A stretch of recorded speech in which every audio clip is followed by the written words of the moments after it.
Each other in the hallways. I know. There was Not hallways, but there was a gal in the lake that ran for state representative 3 cycles in a row.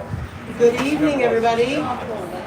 We are going to get started with our candidate forum because we've got some candidates that have to rush off to a township meeting. So, welcome to the Newaygo County Grassroots Candidate Forum. This is an opportunity for all of us to hear from our local candidates and ask questions. Each one of you should have received a straw poll form when you came in, and also we have these agendas too, so you know who's going to be speaking. We ask that you fill out the straw polls, which candidate you would like us to grassroots approve. We don't call it endorsed, we call it grassroots approved. At the end of this forum, we'll collect all these forms and then tally everybody up. This is an opportunity for you to be involved and let your voice be heard. We will tally the straw poll, and whoever has the most votes will be a grassroots approved candidate. We want to give a really special shout out to Jimmy for letting us host this year for the second time.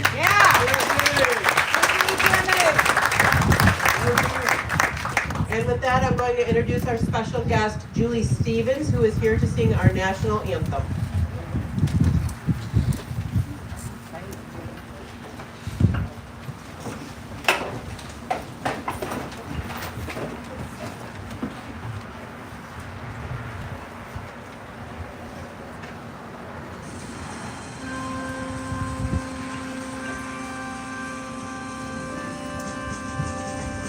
Oh, say, can you see by the dawn's early light what so proudly we hailed at the twilight's last gleaming, whose broad stripes and bright stars through the perilous fight o'er the ramparts we watched were so gallantly streaming, and the rockets red glare, the bombs bursting in and gave proof through the night that our flag was still there. Oh, say does that star-spangled banner yet wave o'er the land of the free and the home of the brave?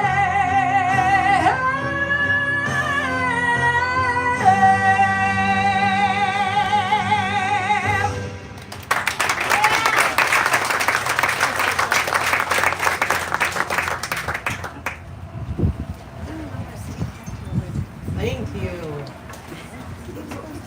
Steve Deckrow. Steve here? I've not seen him, Teresa. I haven't seen him either. He's supposed to be here. He's on the phone. He's what? Oh, he's on the phone. Just give me an answer really quick. Can he be here or not be here? Because if he's not here, then I'll have Joseph if he would. If you would oblige us in leading the Pledge of Allegiance and opening us in prayer.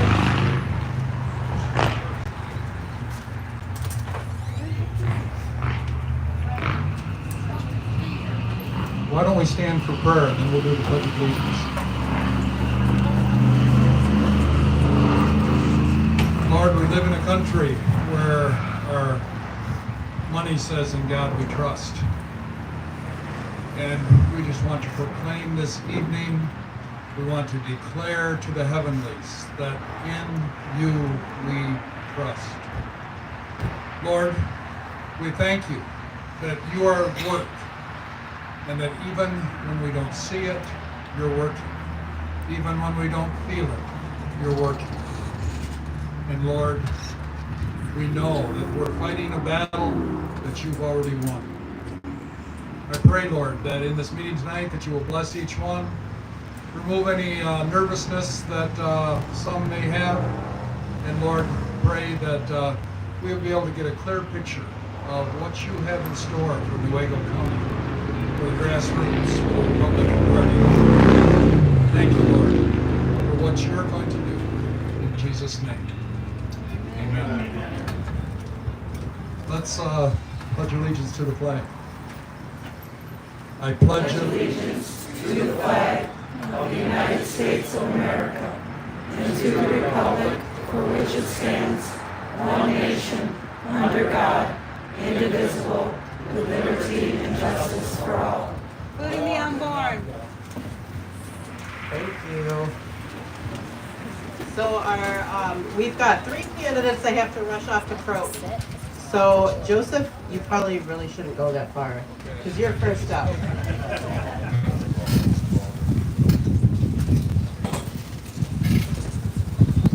Teresa, you got a lot of people standing. Maybe we can move to the center chairs and get it. Go easier way to get in. Sit down. Oh, if you are sitting towards the end, maybe you could scooch in a little bit so some of the people that are standing, if they want to, if they want to have a seat, then they can sit in a little bit easier.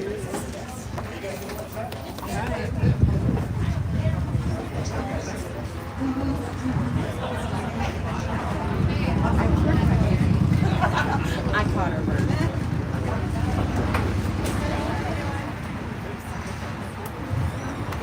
Well, it's very good being with you all here tonight.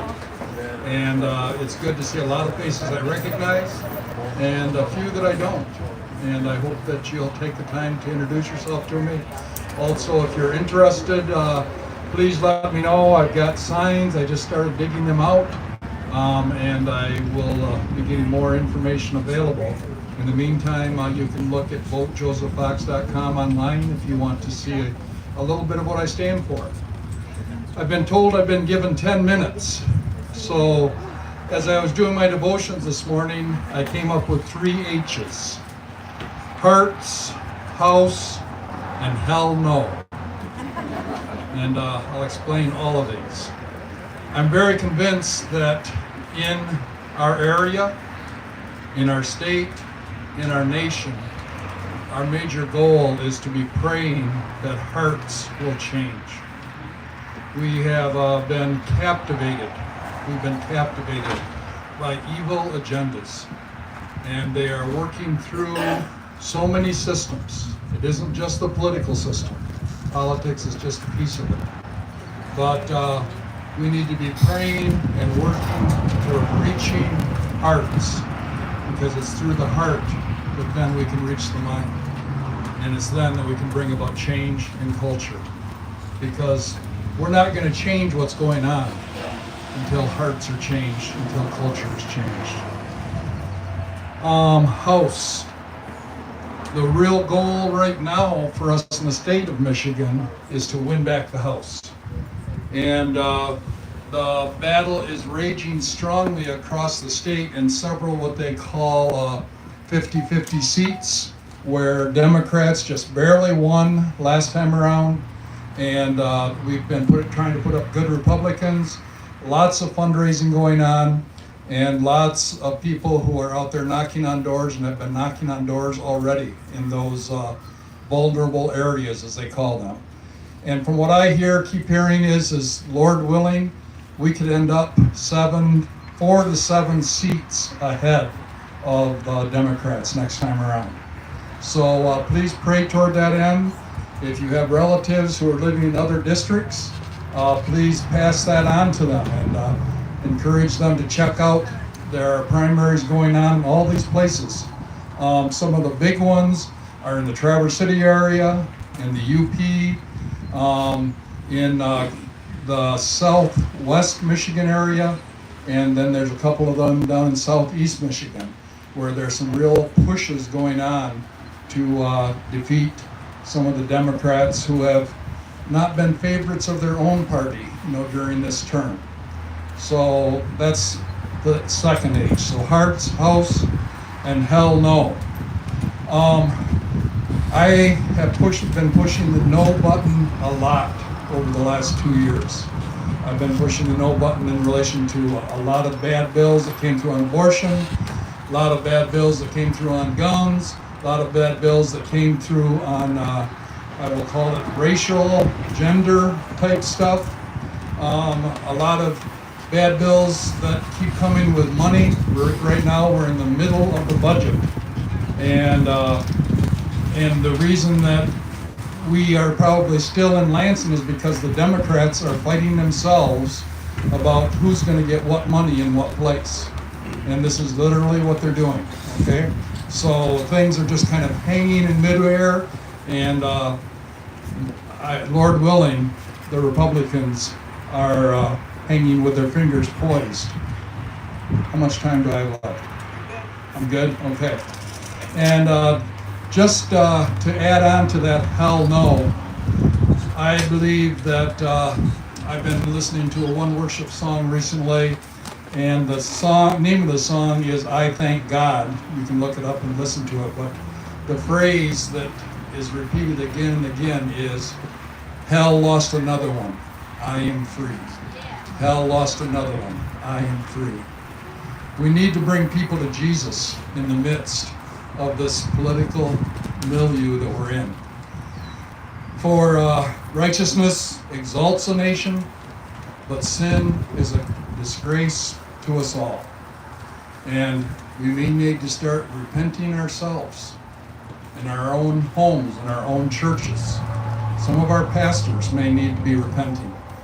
I had great difficulty relating to pastors at the last election in relation to abortion. It's very difficult. It was Jim Caviezel who said on Mackinac Island, he's the fellow who starred in Sound of Freedom. He was Jesus in the Passion of Christ. He said there in the My GOP conference, he says, a nation that kills its children will lose its freedom. It's a sad state of affairs, and especially here in the state of Michigan. And I know abortion is not the only issue. There's lots more going on. But we are in a battle against evil. It was G.K. Chesterton who said, unless a man becomes the enemy of an evil, he will not only become evil's slave, but rather even more evil's champion. Unless we fight against evil, we're going to be enslaved by evil. And maybe even more, we'll start to stand up for evil, rationalizing abortion, rationalizing, you name it, fill in the blank, whatever negative evil you can put in there. We need to fight against evil. And I have been in the fight, I continue to be in the fight, and most consistently I try to pray, to fight on my knees. Teresa said I could take a couple questions. How much time do I have left? I have 3.5 minutes. I would love any questions. Yes, sir. Yes or no question. Is there an assault weapon ban in the fight? There's always the rumor of it, but I have not seen a bill to that effect. right now I would put it in the rumor category.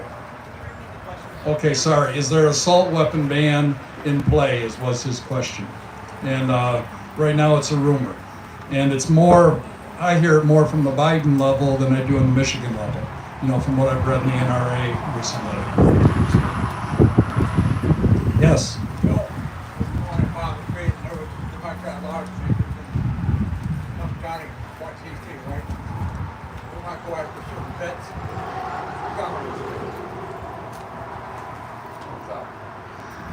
Tell you something. You can have all the guns in the world, all the ammunition, but you don't really do it because you gotta say enough for these people. You say enough is enough. Right. Okay? But the thing I worry about, you get hurt machetes, right? Once it's all going down in Fort Worth, they had machete playway going down and making them okay something. Anybody can take a machete. Yesterday or Sunday morning, there was a guy on TV, night blocked his house. Hold on, when we got our head decapitated, walk and stab her. Yeah. Machete, I can walk in plain daylight, go out there and come by anybody just like this. Well, and Harold, I experienced that as a missionary in the Philippines. Machete was the main weapon there, and they were living under martial law. You can have all kinds of guns, but that machete is a dangerous weapon. Yeah. Yeah. And watch, I've been telling young people, Joe, watch where you're can I, going. switch mics with you? I'll take this one out of Don't go by yourself. You go by with other people because I'll tell you what. Any other questions? Yeah. Thank you, Harold. Yes, sir. So where do you need our help the most? What can we do to help you, Joe? What you can do to help me the most is pray. If you are interested in getting out a sign, give me a yell. There's lots of people around here who know my cell phone, and I can repeat it right now if you're ready down. If anybody wants to write down a number, it's 231-330-1654. But I do think that prayer is the most important thing, and we need to take the next right step. And the next right step for us as a state is to take back the House. And we need to take back the House with the right people. Not every Republican is totally to the right. There are a few who like to dance around the middle. So I'll just leave it there. Bill. James, you say that the Republicans are going to win or lose some of these seats? Win is the prediction right now. Yeah, his question was, are the Republicans going to win or lose? And the numbers I hear are 4-7. Okay? We've got some people who were in the House previously before they changed the term limits, and they had finished 6 years, and now a couple of them are coming back. One of them down in Newaygo County, it's a woman. I met her, solid, conservative Christian woman. Another one is Brand. Is his first name Tommy Brand in Grand Rapids? He is coming back, okay? And I just got the done sign. So I am done. But please do not hesitate to contact me and let me know if you want or need a sign. Thank you, Bill. You want your sign back, Jay? Sorry. Okay, our next candidate is Jason Vanderstel. There it is. Jason Vanderstel is our Newaygo County clerk right now, and he is running again for Newaygo County clerk.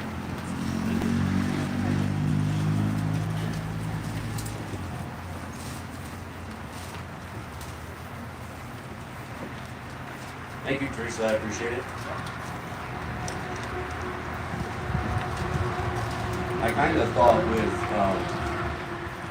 Joe here, we'd have a pulpit. So, I think we have a pulpit up here, Joe.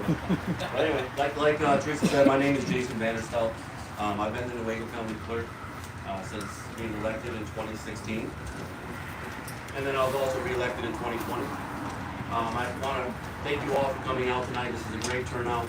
I really appreciate it. I want to thank Jimmy's Roadhouse for providing this opportunity. I'm going to tell you a few things about myself and talk about my background and who I am. Also, I'm going to discuss some of the county clerk's responsibilities. I'm going to highlight some key accomplishments that I've had over the past 8 years, and also some projects that I'm currently working on that I'm excited about. So background, I'm a graduate from Hesperia High School. I received my bachelor's in business accounting degree from Baker College. I served in the United States Air Force as an electrical and environmental specialist on F-15 aircraft. I worked as an accountant at Ackley Hospital, True North Community Services, Powers Motorsports, and then in 2012 I began as the accountant for the treasurer of Newaygo County, Holly Moon. And I was that for 4 years prior to that, running for clerk in 2016. I'm married. I have a wife and 2 kids, 2 boys. My oldest son is a senior, and my next youngest there is a sophomore. So both high school kids. Quite a grocery bill for one. That's what we talked about on the way over here. Also, a little bit more about me. I've coached baseball and football in Fremont for the last 12 years. Since I actually began that same year with the treasurer's office. I began in February of 2012, and I began coaching that summer. Being a coach this past year, 12 years has been a very amazing experience. I was just telling somebody before this meeting, we had our last baseball game a few weeks ago, and hugging those guys, and it's their last game, and just sobbing from those young men that they worked with for all these years. I mean, it's a great experience, and I'm glad that I'm there and I can help those people, those young men and women through that. I believe it's important for elected officials to be contributing members of the community, and that's a big part of why I coach, to be there for them. I've been very honored the last few years as kids that I've coached are getting older to write different letters of recommendations for colleges or for jobs that they're looking for, or just being a reference for them as they enter the career field.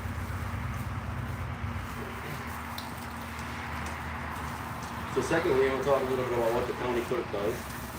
There's over 600 laws that govern the county clerk's position. We maintain birth and death records, marriage licenses, concealed weapon permits, and veteran discharge records. The county clerk also serves on many boards in the county. The county clerk is the clerk to the Board of Commissioners, clerk to the Circuit Court, election board of canvassers, clerk of the County Election Commission, the County Plat Board, and Enforcement Board. So the clerk's office is a lot of things we have going on. In Newaygo County, in the county departments, the clerk's office has the second most programs that we use and that we work with for all these different things that we do to the sheriff's department. They're the ones they got to be. Other than that, we have a lot of that. So. Also, I talked about marriage licenses. That's in Newaygo County clerk. I'm also able to perform marriage ceremonies. I've done over 50 in the last 8 years.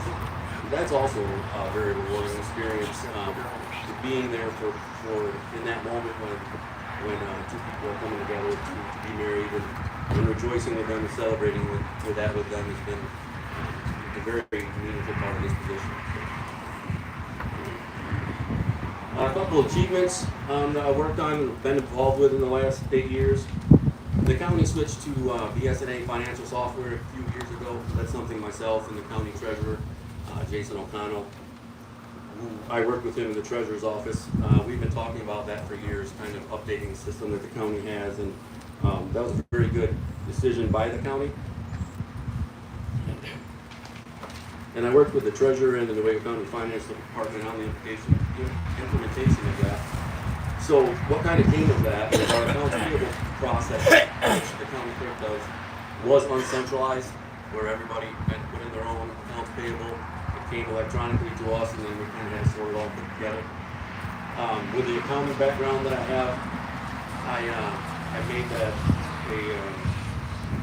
centralized, so it's all done. We have an accounts payable department, if you will, which is basically our office.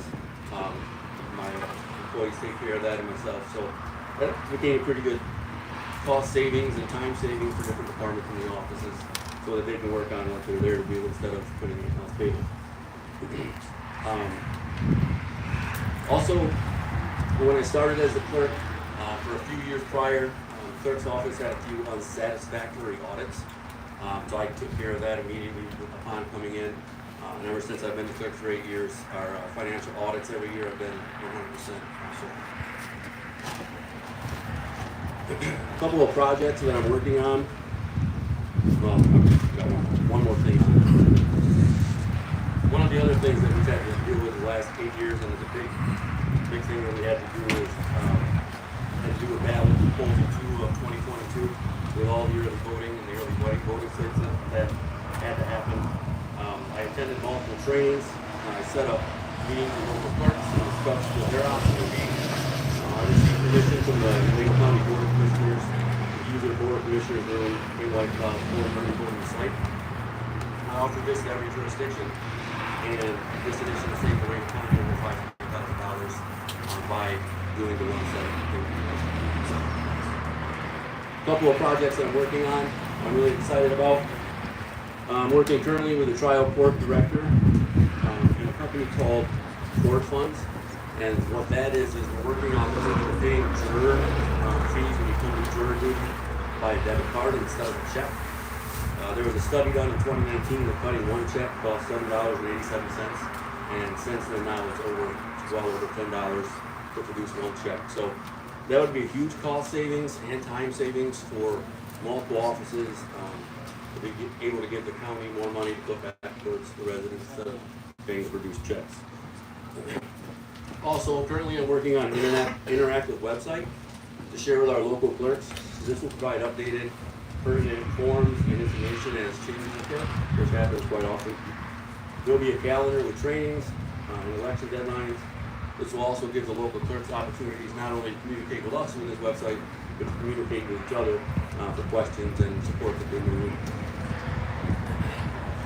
In conclusion, thoroughly enjoyed being the Newaygo County Clerk the past 8 years. We've accomplished a lot, and I will continue to strive to excel every day.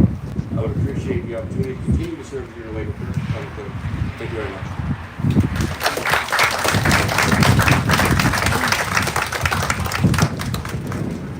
I had a couple minutes if anybody has any questions. I believe our 2020 election was stolen. Good question. She asked if you believe the 2020 election was stolen. Yeah, I kind of figured I'd get that question possibly. So, Not Newaygo. Yes, sir. exactly. So Newaygo County, I often say that there's 83 counties, and my box of responsibility is Newaygo County. So I know 100% that Newaygo County was not stolen. That's not what I asked. The state of Michigan had a stolen election. This country had a stolen election. And until the people that want to be in charge believe that, we're all screwed. Right, I understand what you're saying, but so as the clerk with elections and policies and procedures that we do and how we handle that, everything is detailed. And like I said, I'm an accountant, I'm kind of detail oriented. There's backup and for what we do. But I understand what you're saying as far as, do I believe that other people committed fraud and caused issues that could have called the election to be turned the other way? I mean, it's quite possible, but my job as Newaygo County Clerk to make sure Newaygo County Clerk, first and foremost, is the Newaygo County is doing the election the way they're supposed to, and is qualified and all that. I appreciate your question. I think one of the great concerns that most of us are facing and trusting that in fact the Newaygo County has their elections here. But Yeah. the great concern is that we have a Secretary of State who is considered one of the worst in the nation, and that she's dumping all kinds of an altered database, the qualified voter file, into our files that is altered, not only in our county but elsewhere. Right. And so I think we'd like to see from when you were here from the board, you also share the concern about the Dominion County concept, electronic vote, and also ultimately the paper ballots, which is a growing concern until we have those changes. We are going to have fraudulent voters, and I think the evidence across the nation has become increasingly clear. I think we just want to hear that. Yeah, I understand that, and thanks Pete, for that. You and I talked about this in my office, and like he was saying, with the election and with the equipment, the Dominion, and the different avenues in that QBS. Back in 2018, there was a law passed, a ballot proposal 18-3, and that took away the rights basically of the county clerks to have the QBS. So that qualified voter file, where all that stuff gets included, where we've heard a lot about the deaths, there's dead people that are voting, things of that nature. I've been working with the grassroots and trying to get that cleaned up throughout the county, because back in 2020, as you said, Jocelyn Benson went in and registered everybody. So everybody before that election was registered to vote. So fraud was absolutely very possible depending on how they handled that. I do know the steps and procedures that goes into how you vote and how you can track that.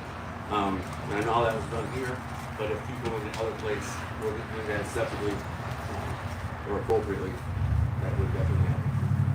Are the Dominion machines that we use hooked to the internet? No, the Dominion machines we have here are connected to the internet. Do they have a modem on them? No. No.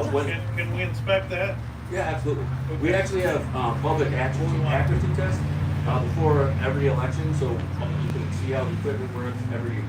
Every possible mark that can go on a ballot goes into that. But yeah, you can expect that. We have those. Anytime, just give us a call. Yeah. You're feel free to come in our office, and I'll talk to you further about anything else you have regarding elections or anything else. So advocating for a hand count. Yeah, can I reach that a second? Yeah, go ahead. So I have done some research. I've had some questions about that.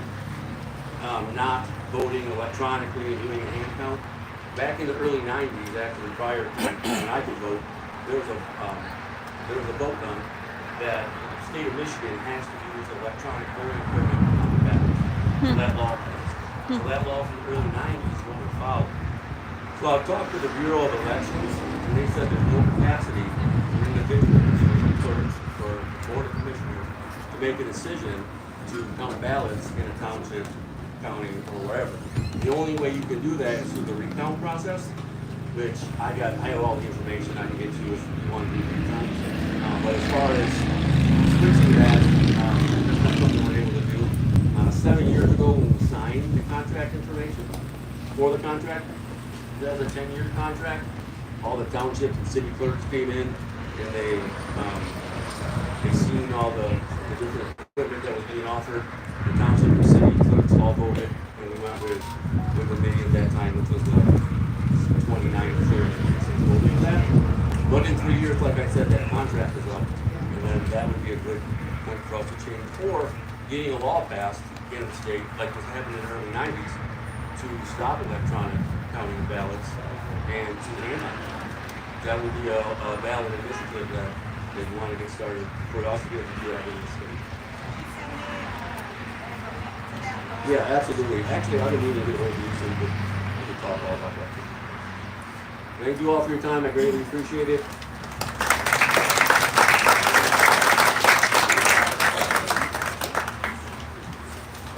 We knew those questions were gonna come, didn't we?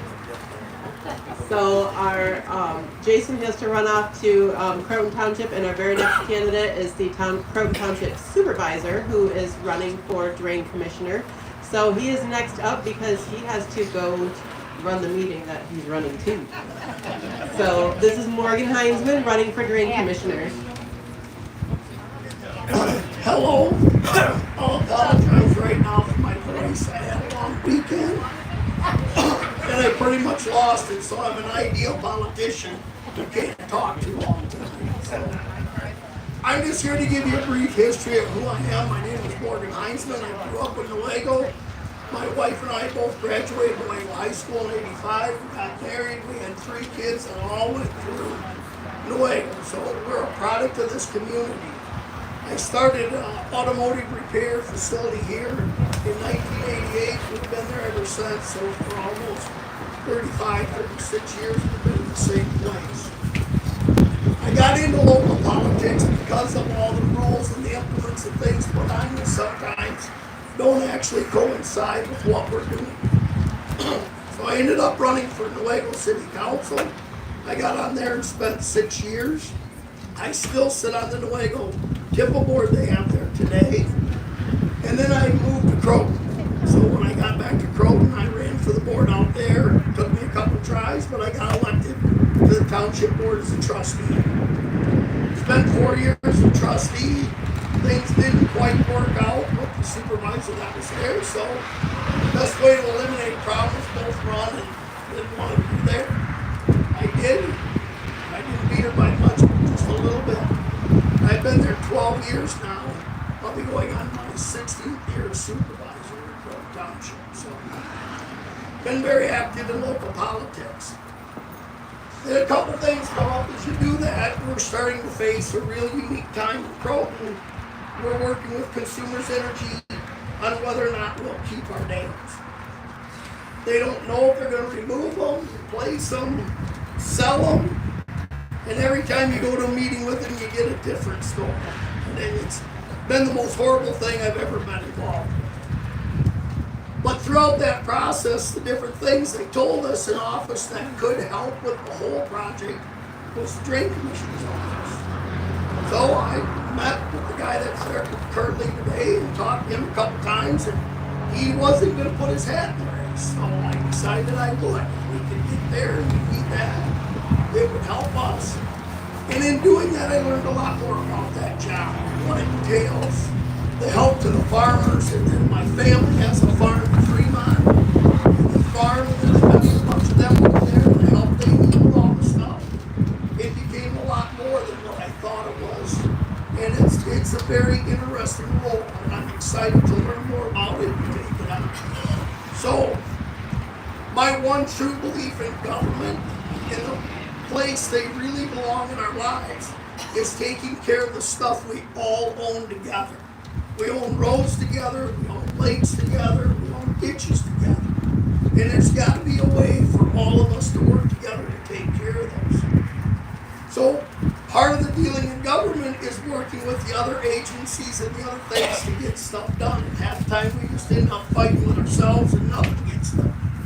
So over the years I've had to become kind of good at getting along. And that's been a struggle. But I'm slowly getting there. So I don't really have a lot more to tell you or what it entails, but I am looking forward to that type of a job. So that would take any question. Yes, ma'am.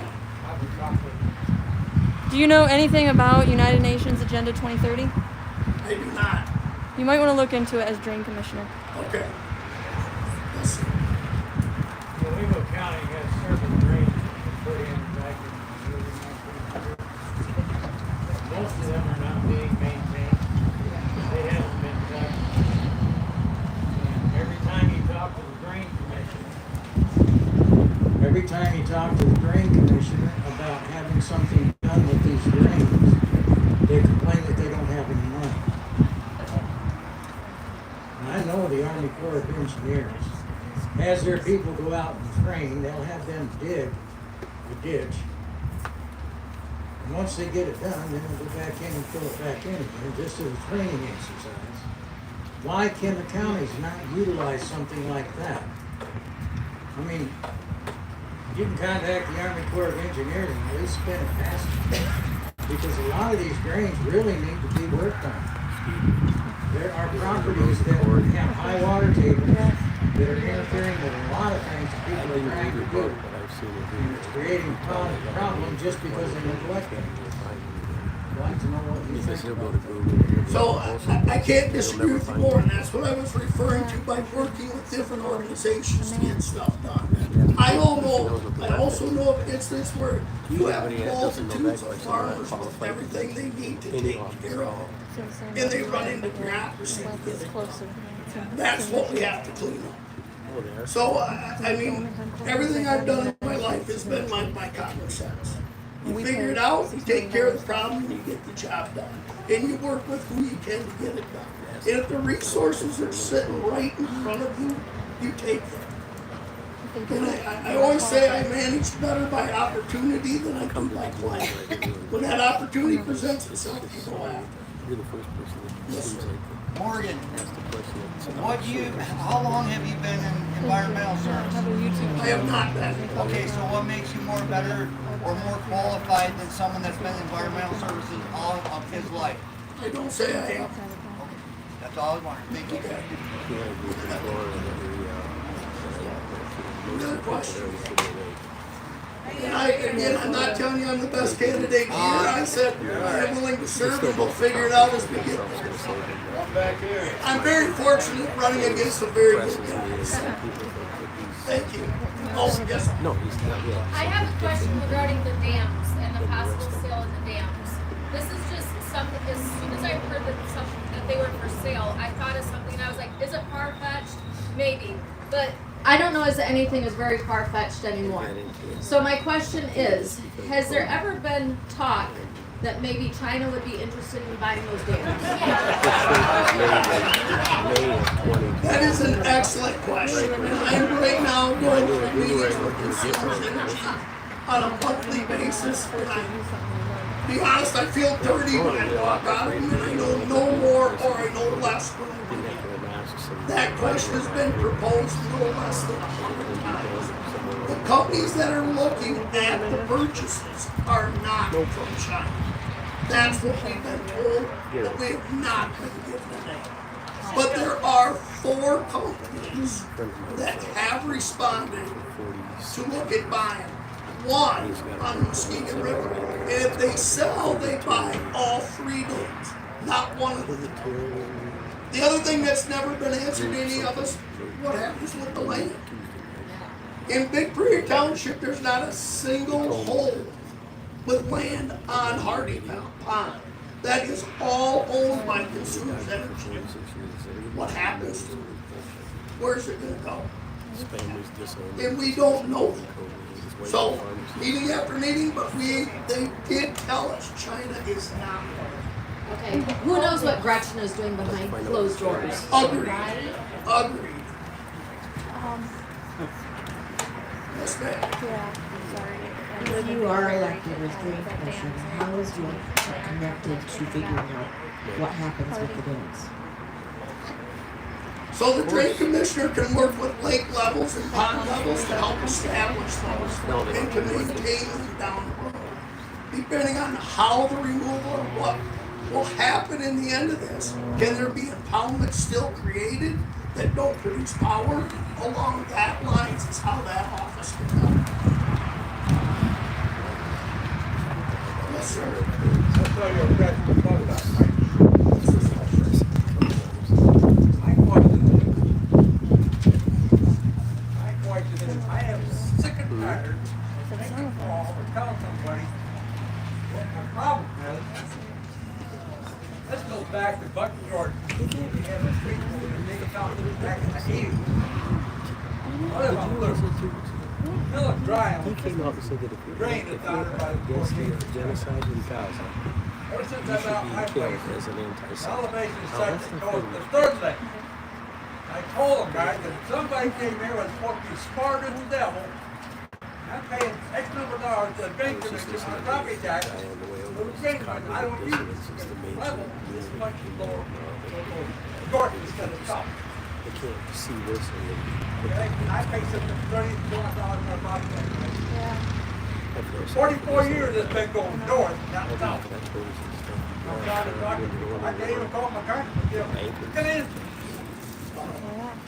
So, If I get there, I'll help you any way I can. I'm gonna tell you point blank, I don't care what position you hold. I ain't got minutes work. I call somebody, almost somebody call me. Thank you. 15 seconds. All right, thank you very much.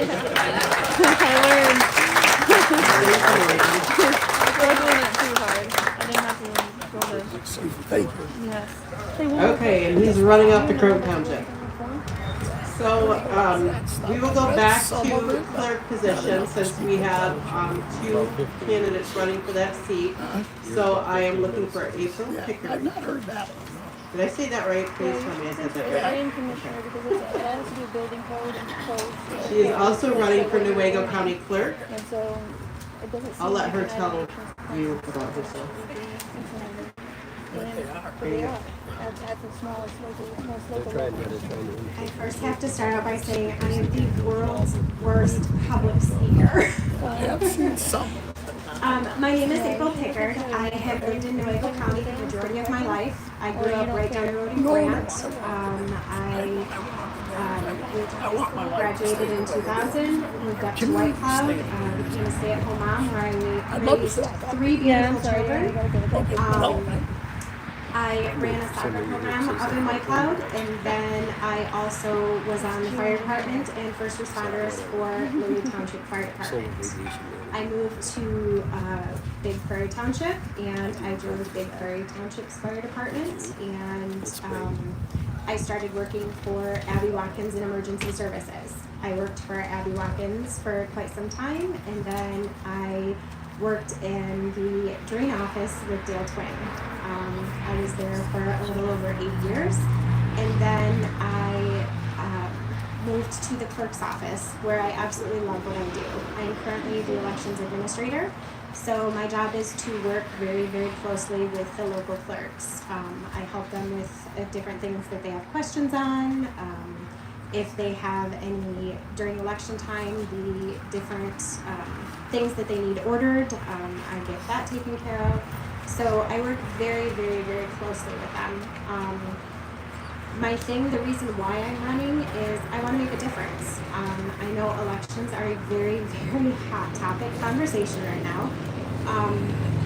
But the biggest thing for me is making sure that the local clerks have what they need in order to get the job done. I've talked to numerous clerks, and I've asked them, is there something that our office can do to better help prepare you for what you're going through? Because our clerks deal with more than just elections, but elections are a big chunk of their job. The biggest thing for them is back when Laura Brooker was clerk, she used to do meetings and trainings and mock elections and things like that to help the clerks prepare for what they were going to be dealing with. Since I've been working at the clerk's office, that hasn't happened, and I want to get back into that because if it makes our job easier in the clerk's office by doing that stuff for them, it's a benefit for all of us. The hardest part for the clerks is it's very stressful. There's a lot that they have going on in their mind, and by doing the trainings and the meetings and the mock elections for them, it kind of decreases the amount of stress that they're under and helps prepare them more. That's a big thing that I want to get to, because I've had clerks call me on election day panicking because they cannot get their tabulator, or their VAT, their voting assist terminals to work. They're panicking, they can't get it turned on, they're 20 minutes away from opening their doors, and they cannot figure it out. And it's simple as some of them have just forgot to plug the machines in because they are under so much stress. By having those meetings and the trainings and the mock elections, that'll help alleviate some of that. They'll feel more prepared, they'll feel more confident in what they're doing. I want to get into the schools because in my job, I've seen a lot of turnover with clerks. They get into the position, they see, they've been told that this is all that they have to do, and then they find out that it's a lot more than what they thought, and they kind of jump ship. We want to avoid that. So if we can get into the local schools and get the youth involved, get them excited about it, there's the potential of having future election workers. There's your potential of having future voters. There's your potential of having future clerks, because as we all know, it gets to a point where at a local level, your clerk has been there for a really long time and they're getting ready to retire, and there's nobody to replace them. So if we can get the local kids involved and excited about it, there's a potential of a whole group of clerks out there. That's a huge thing. On top of that, we ran into a situation where there was a clerk who let us know that there was an individual who was of voting age. She had never voted before, and she went through the whole voting process and didn't feel comfortable. So she spoiled her ballot because she didn't want to do it. And if we can get into the schools to teach them about elections, explain to them why it's important, why it's our civic duty, why it's our right. You know, it'll make them more comfortable, and it'll get them to the point where they have no fears of going into the street. So that's kind of where I stand. That's why I'm so passionate about my job and what I do. I wanna make a difference. I love what I do, and that's why I'm here. So I was just told I have 5 minutes. I know, again, the clerk's office is a very, very hot topic. Elections are a hot topic, so if there's any questions. Yes. How do you feel about the community voting machine? You know, to be quite honest, I've been into the clerk's office for a year and a half.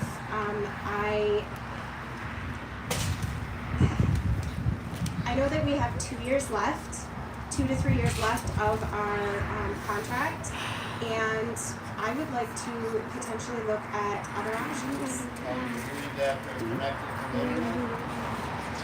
Oh, we're just going to find Do you believe they're connected to the internet? So the e-poll books on early voting get connected to the internet. The tabulators do not.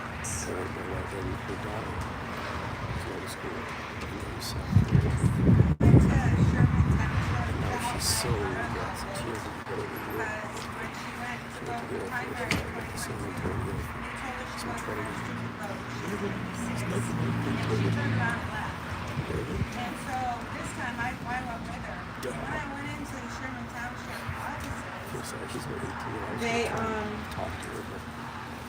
they had Wi-Fi on. And I was really concerned, and so I said to the clerk there, like, why is your Wi-Fi on in this building? Are these machines connected to the internet? You know, do they access Wi-Fi? Like, why is this Wi-Fi on? And they said, oh no, well, we have to have the Wi-Fi on because we have other offices here, and people are working. And I'm sorry, but that's not okay. That's a huge concern. Huge concern. And I will definitely, I'd like to look into that and talk to the clerk and find out why that was the case, because that shouldn't have, that should not be. Doing that work and not that person taking credit for it. I can only do what I can do, and I greatly appreciate the comments. I really do. My heart, my passion is, again, the clerks and getting them what they need, because in order for this whole election process to work, it's the clerks. It really is. So again, I thank you for that. That means a lot to me. Thank you very much, Nicole. Okay, we're gonna go back to Drain Commissioner and finish that out. So our next candidate is Adam Cantwell, running for Drain Commissioner. So he's gonna come up and introduce himself and speak about his qualifications. Hello. I am Adam Cantwell, as she said. I'm a candidate for the Newaygo County Drain Commissioner. My wife and I, we were high school sweethearts. We met back way back, 1998, 97, both graduated. We've been pretty much peas and carrots since then. In 2001, we got married and we bought my family farm down in Grant. We had 2 sons, and we both turned into decent men, and both graduated from Grant High School. And last year, my youngest just graduated. Currently, I'm the street supervisor for the city of Newaygo. I do a little bit of everything. I do everything from cemetery to putting up Christmas lights.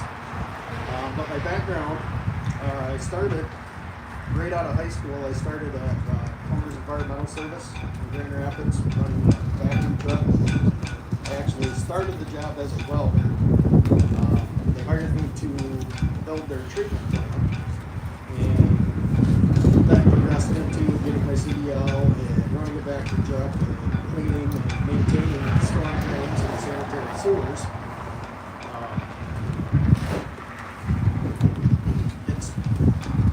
I did that for, I don't know, maybe 5 or 6 years, and I had a buddy from high school that came to me and he asked me to help him start another business, which was an environmental company. Same line of work. At one time, we handled all the storm system for Kent County Road Commission, Newaygo County Road Commission, Oceana County, and Montcalm. All in 1 year. I was a busy one. But working for myself, it was a lot of out-of-town work. And raising 2 sons, it was better for my family to take the job at the city of Newaygo. I've been here for almost 10 years now. And I'd like to add my experience and my knowledge to helping our drainage systems in Newaygo County. I built something up, but it didn't go as planned. Do you have any questions for me, I guess? I'm pretty good friends with Morgan, and we've talked about the dam issues, and like he said, it's just he knows more than I do because he's in Croton and deals with consumers. But I'm with him as to trying to find a way to save the dams. Other than that,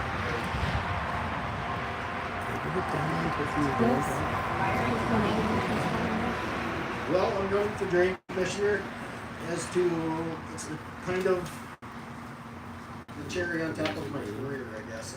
I've got a little more time on my hands, and I just feel that I can make a difference. How long you been in environmental service? 27, 28 years. Okay, you're my guy.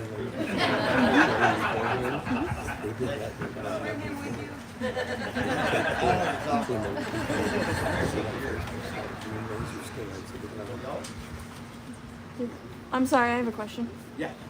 Just like I asked the other gentleman, do you know anything about United Nations Agenda 2030 or the World Economic Forum and the Great Reset? I do not, and I wrote that down when you asked me. I will be checking into that. Thank you. Yeah.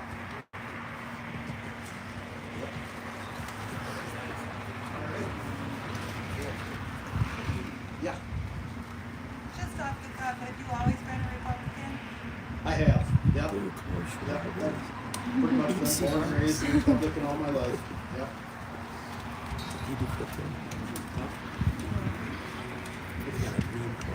Thank you.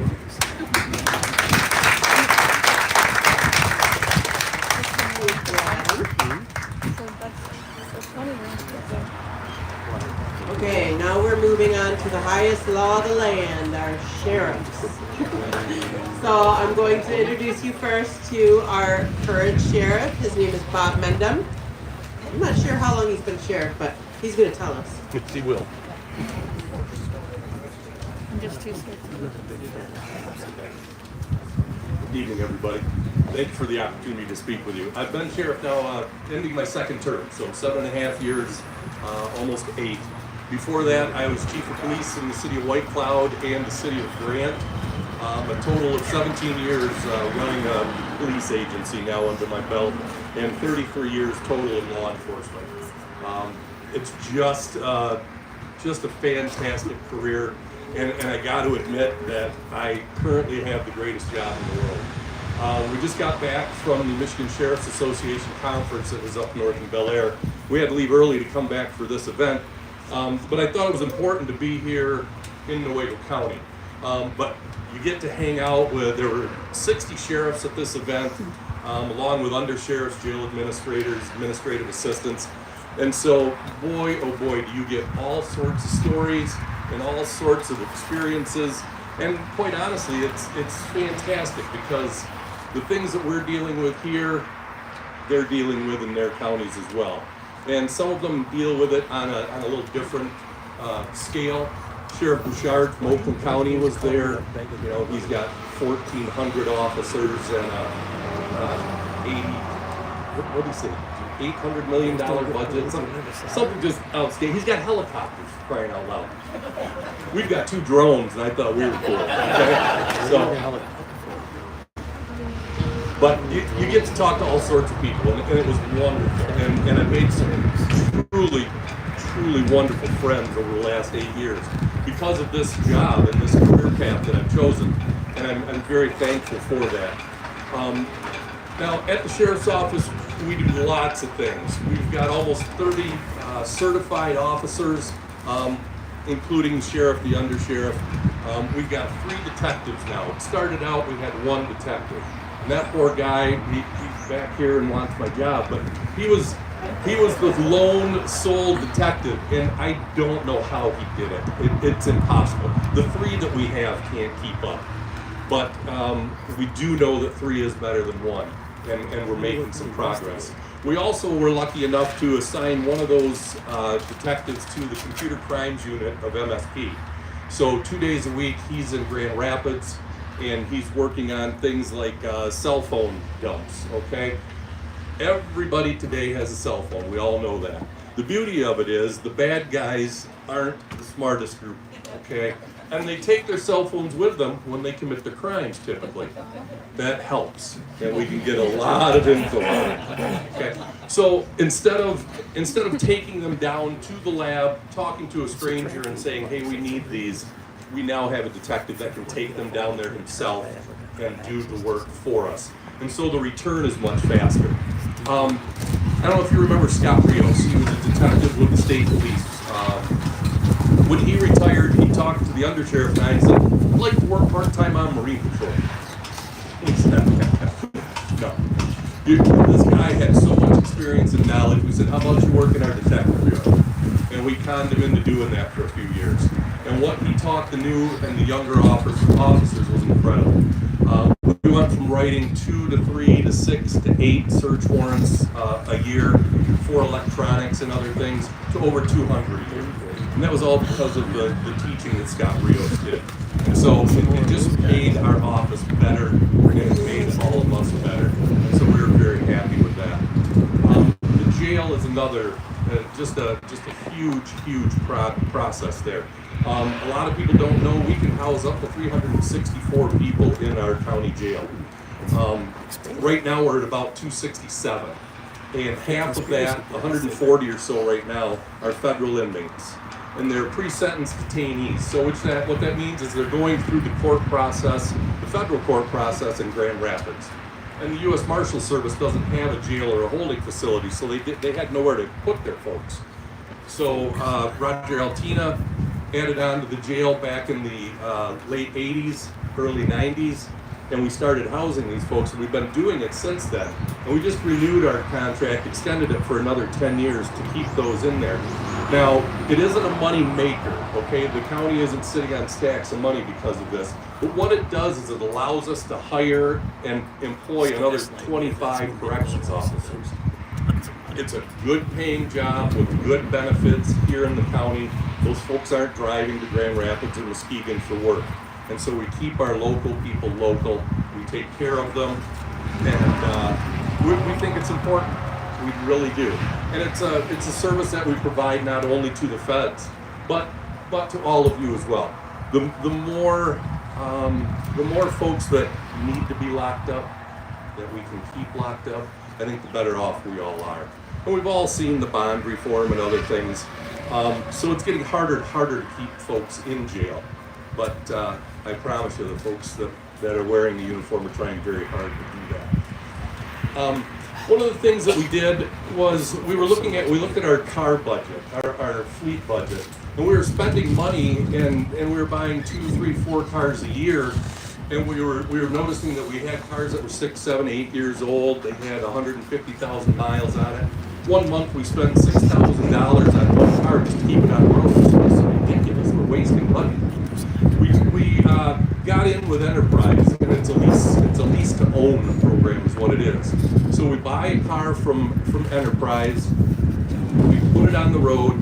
The road patrol section has them for 4 years, administrative staff has them for 5 years, and then we turn them back into Enterprise and they sell them.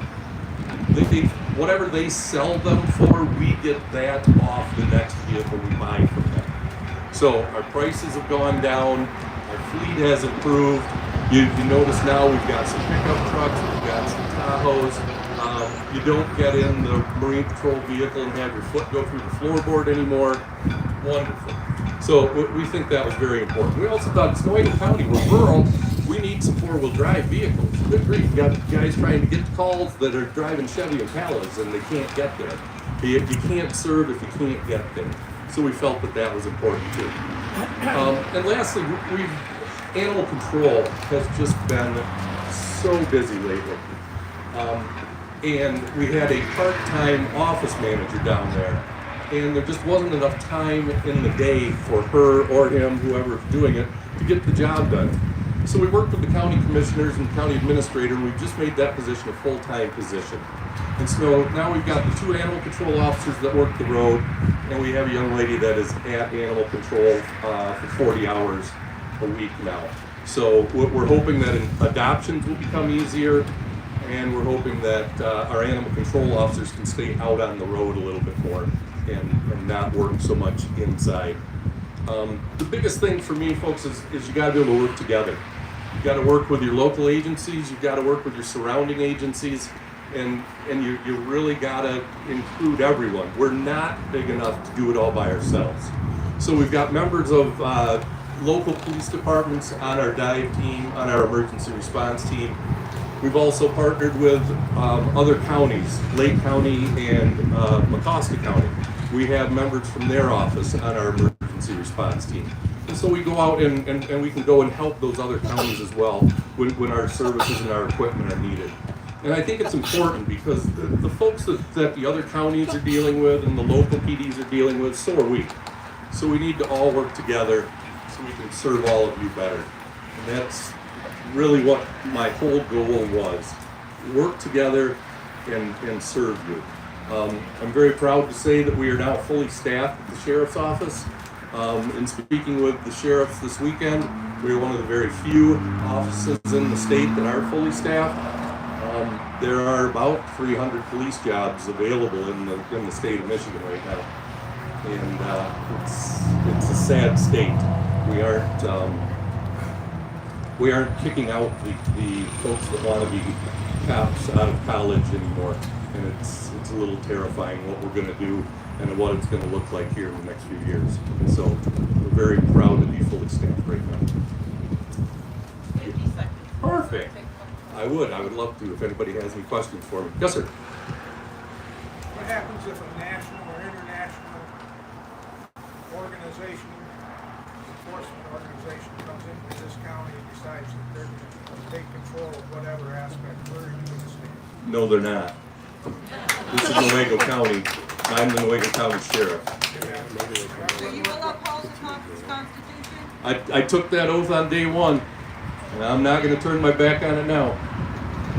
What is your impression of the National Police Officers Association? I can't hear. I'm sorry. Constitutional Sheriff's and Peace Officers Association. Yes. Oh, absolutely. Sheriff Matt King, is that what you're talking about? Yeah, absolutely.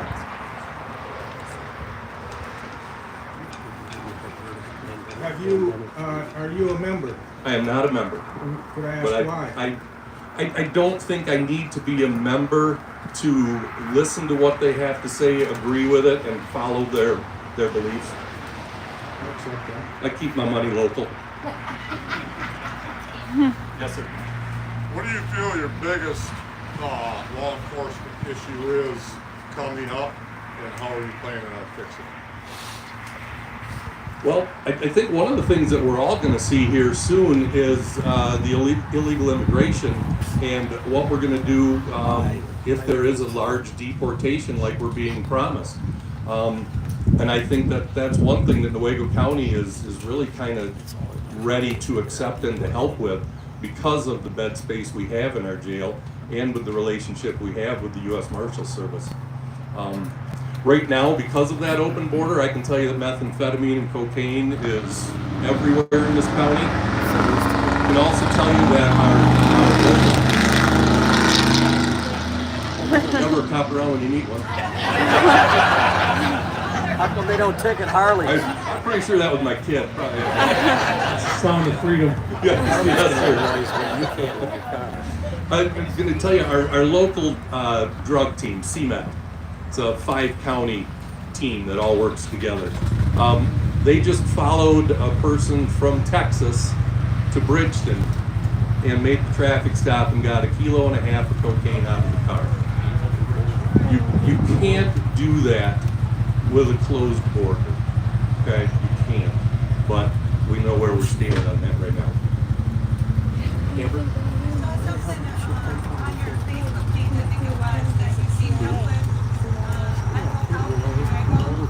And that you're working with them with all the drug problems and stuff in Newaygo County. My question is, where do you stand and what do you think of Red Project? Red Project really has nothing to do with the sheriff's office. I know what you're saying. I'm kind of the old school guy. You know, if you need someone to give you a clean needle so you can do your drugs, I've got a better option for you. Okay? I don't want people to get more sick. I don't want people to die, but I want people to take responsibility for themselves.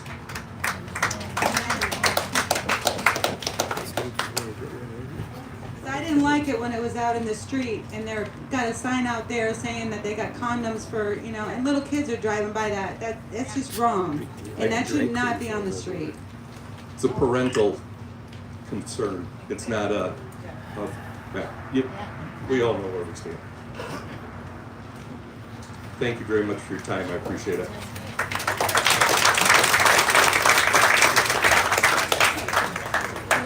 Okay, our second candidate for sheriff is Adam Mercer. And I'm gonna let him do his introductions, but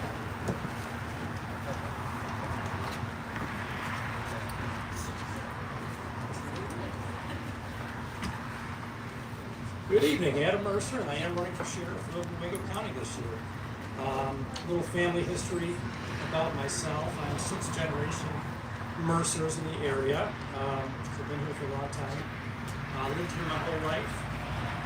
And my wife. Sorry. My wife teaches here in Newaygo. Our kids go to Newaygo schools. She's a high school teacher here. Work history. So I started working for the Newaygo County Sheriff's Department in 2003. I worked there until 2023 in various positions, from school resource officer, road patrol deputy, undercover narcotics. I was a detective, like Sheriff Mendick said, for a long time. And I did a couple of cold cases that I'm very proud of the outcome of those cases. One of them was the Shannon Snyder's murder here in Newaygo. About a year ago, I switched to the Kent County Sheriff's Department, where I'm currently a road patrol deputy. And being in law enforcement is sort of the family business, I call it, in my family. My dad, my grandfather, my brothers, and I all have collectively about 100 years of police work altogether, from North Carolina to Michigan. My committee told me that I had to identify 5 core values that are important to me, and as these apply to not only police work but police administration, I outlined 5 core values: fairness, compassion, teamwork, integrity, and leadership. Fairness to me, when it comes to police administration, applies both to the staff and to dealing with the public. And I just feel that it's important to treat all employees the same, and the same thing with dealing with the public. When it comes to with compassion, I feel the same way about that. That it's important to use compassion when dealing with crime victims and people going through any kind of crisis. The same thing with employees. I think employees frequently go through crisis both at work and at home, and I think it's important for the staff and especially the leadership to show them some compassion when they're going through this crisis. Teamwork. I've had the privilege of working on the drug team, Central Michigan Enforcement Team, which is multi-jurisdictional, and I had the privilege of working on several cold case teams. And the value of that, I think, is hard to even describe, and the outcome is fantastic. And teamwork to me is more than just working with other departments, it's working within your department, with your squad, with the department-wide, and the city PDs throughout the county. Integrity to me means standing up for what is right, even if you're standing alone. And lastly, leadership. To me, leadership is different than management. I think anybody can be a manager and review reports and do scheduling and things like that. To me, leadership is showing people how to do their job. It is teaching, mentoring, supporting, advocating, all those things.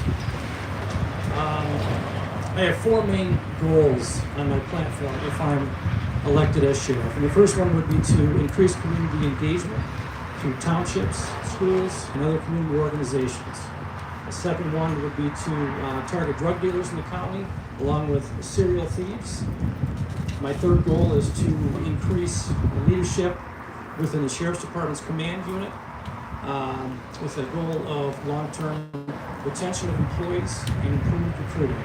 And my fourth goal is to rebuild the relationships between the city PDs in this county and the Sheriff's Department. I've had the privilege of meeting with all of the police chiefs, all 4 of them separately in the last few months, and I spent several hours with them, and we've kind of come up with a plan on how we can work together for the cause, for all of the citizens of the community. And when it comes to patrol staff, there's only so many officers, there's only so much budget to go around. So I'm not going to try to promise anybody any kind of increase in patrol coverage, but I do want to try and maximize the coverage in this county with the existing staff and with the existing budget. Thank you for your time, and I'm happy to take any questions. Why do you no longer work for the Newaygo County Department? Why did you switch to Kent County? 2 reasons.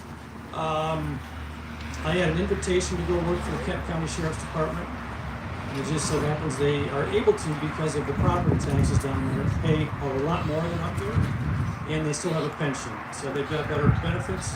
But I'm not going to lie to you, the other part of that is I had significant differences with my bosses in Newaygo County and felt it was best to move on. Yes? Yeah, how do you feel, or where's your stance when it comes to squatters? Let's say I go to Florida for the winter. I come home and there's squatters in my house. And I contact you. Are you going to say, oh, well, too bad? Absolutely not. Okay. So somebody asked me that question recently, and what you're talking about is trespassing. I mean, it's unlawful entry. And so from what you explained, that person's going to be removed and potentially go to jail. I think that's a Right good away, reason. you're going to say you got to go to the court, you sit there for 90 days. I don't think there's any debate on that. I think they're removed and go to jail. Yes. Yes, sir.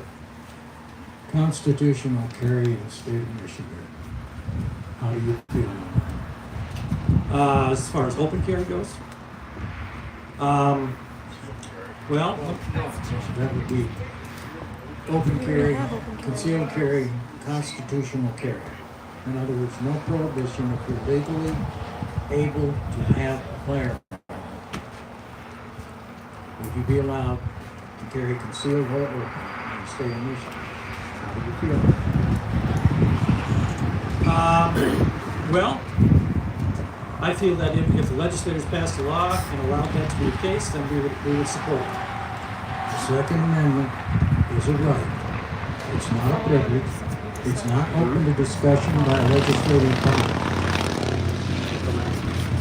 It is the right of the people. Unless they are prohibited by law for just cause, then they should have the right to carry. They should not need the permission of a diplomat or some elected official or Secretary of State or whoever decides to rule on that. It is the right of the people. Straight and simple. So I'm asking you how you feel on it. Well, I think that's pretty straightforward. So if you're asking me if it's okay for someone to carry a gun concealed or open without a permit, the law would not allow that. State of Michigan right now, it's illegal. There is a move right now to implement constitutional carry. There are a lot of states in this country that have already established that their citizens are allowed to carry Yes, they are prohibited because they committed a felony or they have some charge that prohibits them from carrying it. They are allowed to legally carry, which is your Second Amendment right. I'm not arguing with you. I'm saying I would have an obligation to uphold the laws on the books of Michigan.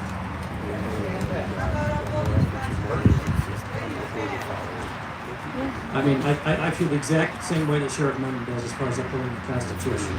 And to his credit, I give a lot of credit to Sheriff Memon in 2020. I worked for him at the time.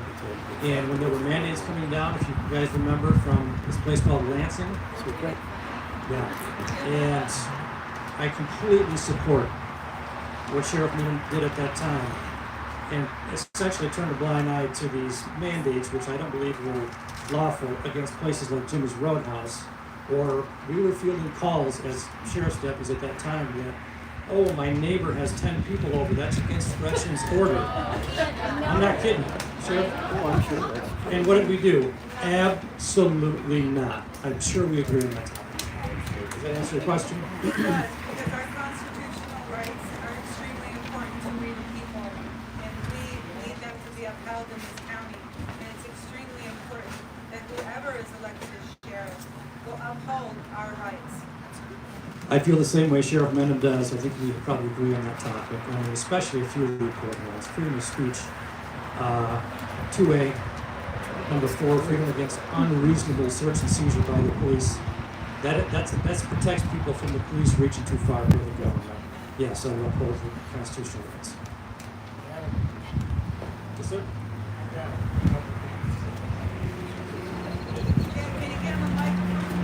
I'm gonna tell you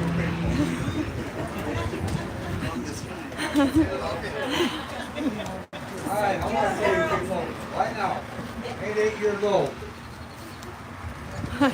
Growing up, guns were in the cabinet at the bottom, shells up on the top shelf.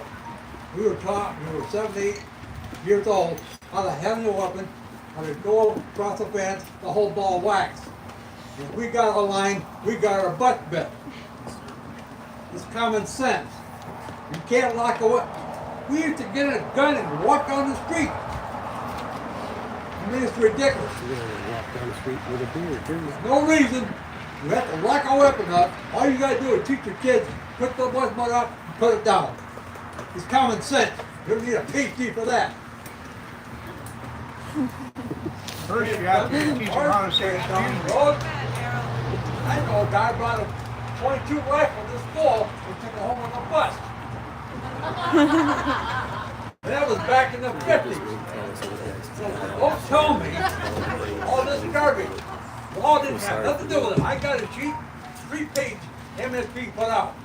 What you can do. Hospital, all schools on. Full. I'm sorry, people, but I'm just... Law enforcement is no different than in the military. You go in the street, they take the life right hand. I'm going to tell you something. When Obama was in office, they didn't give a rent about the military vote or nothing. So when somebody tells me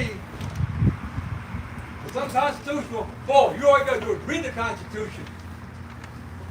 I back law enforcement 100%. By God, I'll tell you what, I swore up to all Constitution. The most I say I 54 and I joined the Newaygo. I do it today. I tell kids, you find the P's and Q's, you use your hips and keep yours apart. Thank you, Harold. Can I ask Mr. Mercer a question? Can I take a minute to ask Mr. Mercer a question? Yeah, go ahead. I just would like to know why you would rather be sheriff than be a detective again. Well, I was a detective for about 10 years, and it has a shelf life for those of us who have done it. And I definitely experienced some burnout when I did that. So I'm now at the level of road patrol deputy in Kent County. And I can tell you, after 21 years in the profession, taking the same mundane calls over and over and over for decades gets pretty old. And so I kind of graduated in my mind from being on the street level and wanting to be in a position of administration. Thank you. Okay, our next office that we are looking to hear a candidate from is Register of Deeds. And we have our very own grassroots leadership, Kelly Pangburn, who has put her name in the hat. So let's give her a warm welcome.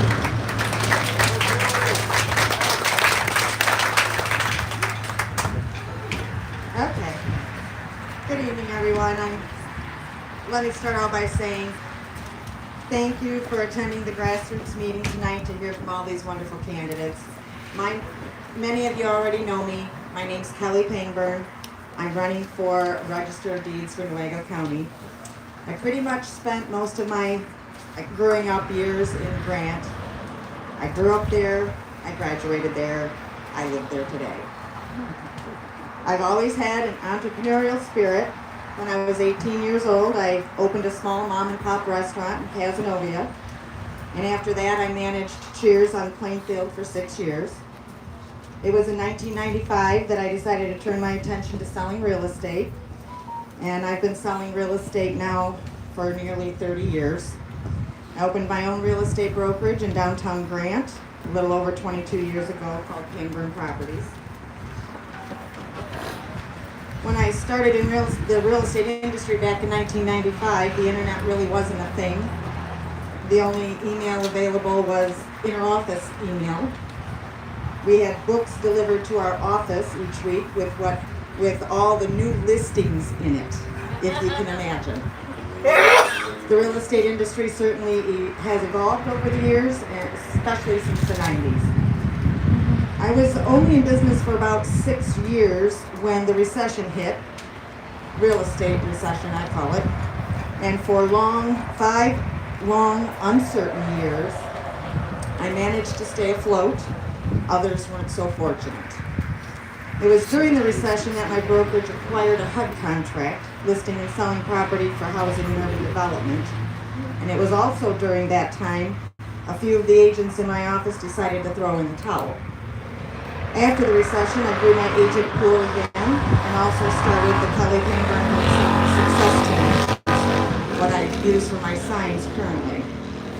As an independent brokerage and having never affiliated my brokerage with a franchise, I've always had to challenge myself and think outside the box.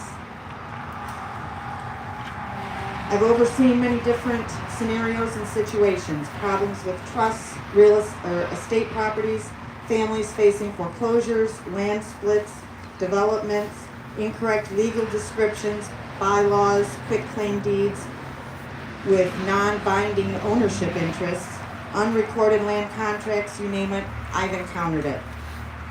It was after the 2020 election when I learned about Newaygo County Grassroots. It was in its infancy at the time when I started attending their meetings. I felt the need to get involved somehow to hopefully change the trajectory of what I saw as a declining America.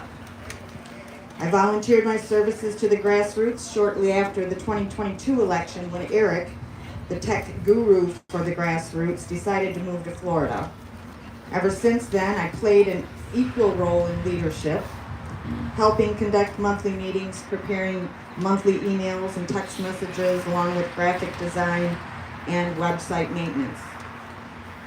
I've been a true conservative and a staunch Republican my entire life. I'm not on the Republican ticket just so I can get elected in Newaygo County. I live my life like a conservative Republican. I believe in the Republican platform. I don't like open borders. I liked the economy when Trump was in office. I didn't like the mask mandate or the jab. I don't like the fact that the DOJ is weaponized, and I certainly don't approve of lawfare.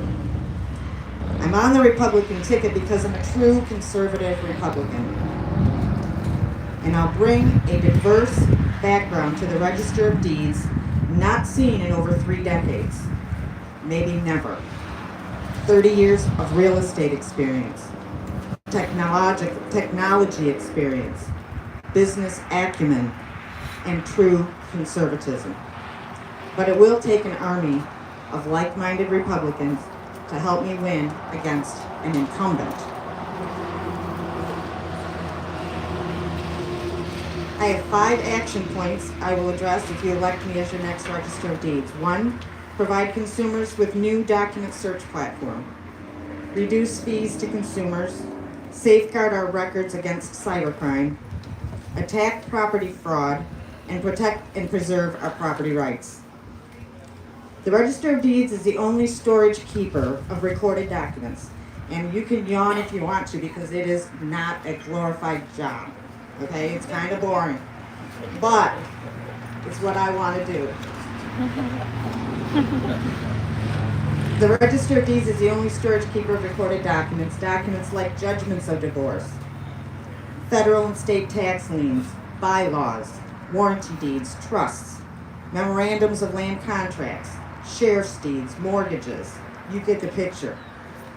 The main duty of the Register of Deeds is to safeguard these records and provide a document search mechanism so the public can search, download, and print records when needed. At present, our document search platform is antiquated. It isn't user-friendly, and it isn't cell phone compatible. It's the same platform they rolled out sometime around 2003.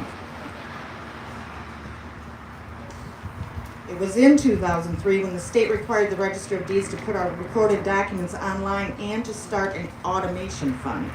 The priority of the fund was to provide consumers with a document search platform, giving them the ability to search records online instead of having to visit the Register of Deeds office, and to ensure that the funds would be available when new technology became available or upgrades were needed.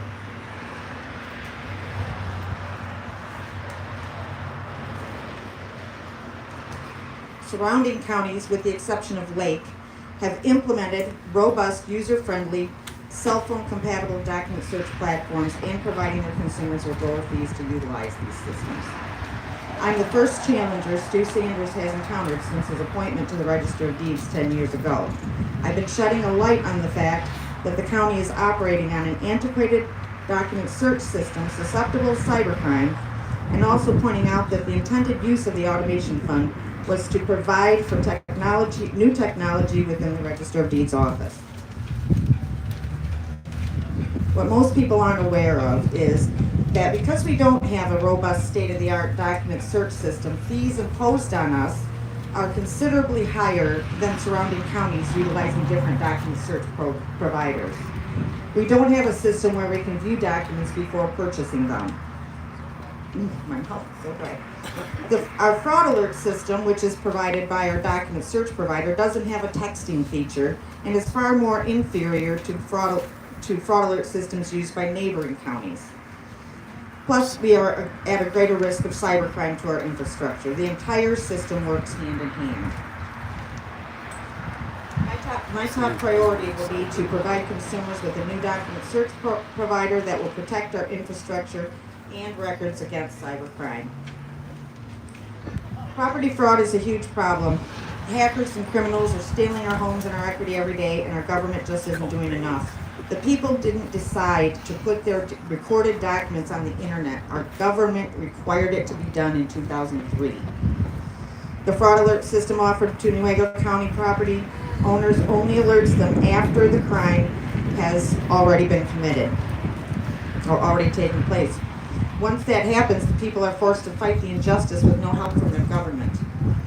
It's the responsibility of our elected leaders to find ways to help people safeguard their properties against theft.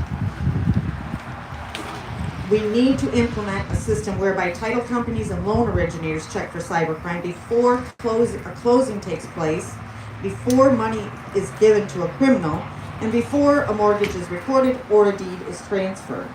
I intend to spearhead an initiative with technology firms, legislators, title companies, lenders, and others to provide property owners the security they deserve to stop the fraud in its tracks. The scope of responsibilities at the Register of Deeds by no means limits me from being an advocate for your property rights. Having spent nearly 30 years in the real estate industry, I've witnessed the dwindling away of our property rights. I've seen the overreach of our state taking away our rights as property owners. I believe before Governor Whitmer's term ends, she and the Democrats intend to strip local authority away from townships and give the authority to the county, or give the authority to the state. state's already taken away our rights when it comes to wind and solar, and they're working overtime to purchase lands from farmers and others to install wind and solar farms using Chinese manufactured equipment. Right now, they're attempting to mandate a septic system inspection, which could cripple owners and force many to sell. Oh, sorry. All right, I'll skip to the end. In closing, I want everyone to know that I need your help getting elected. I need your voice, I need your hands. I'd certainly appreciate the help, and by help I mean putting a sign of support in your yard. My signs are free, I have plenty.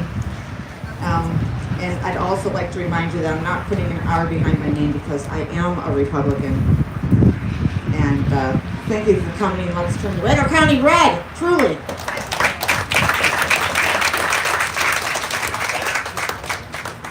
Thank you, Kelly.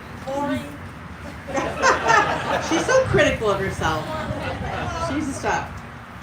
So our next office is Commissioner for District 5 here in the county, and we have one candidate. There are three.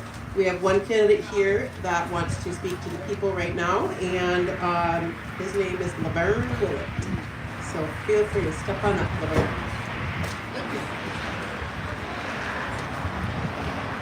Sitting so long I can hardly get up. I'm an old man. Who's that 88-year-old man over there? Laverne Willett. Oh, no, I'm 84. I'm 84. I would like to have your vote. I think I've earned it. I spent 8 years in the Army defending our country and our way of living. And now I ask for your vote. Does anybody have any questions? That's it. Say what I want to do, what I want to say. I would say one thing to the old man back there.